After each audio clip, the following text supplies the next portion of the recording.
तुम्ही आता जय श्रीरामची घोषणा द्यायला लागलात, पण जय जय रघुवीर समर्थ सांगणारे समर्थ रामदास त्यावेळेला आमचे होऊन गेले. त्यांनी आम्हाला पहिल्यांदा रामाची भक्ती शिकवली. त्याच्यामुळे यांचा काही आगा नाही, पिछा नाही. राजकारणातले हे व्यापारी आहेत, वापरा आणि फेका. तो एक गद्दार काल एक बोललाय, जय गुजरात.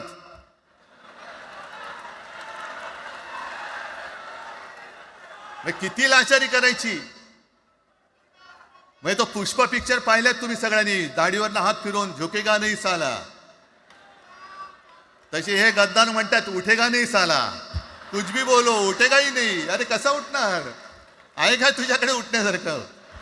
म्हणजे विचार मी म्हणतोय.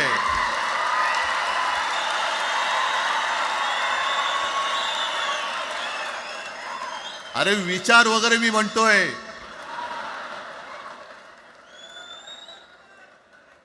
हिंदी भाषेच्या सक्तीला विरोध न करणारा बाळासाहेबांच्या विचाराचा पाईक असू शकेल? आपला मालक आला म्हणून त्याच्यासमोर जय गुजरात म्हणणारा आपल्या बाळासाहेबांच्या विचाराचा पाईक असू शकेल? मग आता जे मला वाटतं कुठल्या एबीपीचं होतं ना, उघडा डोळे बघा नीट. डोळे उघडलेत?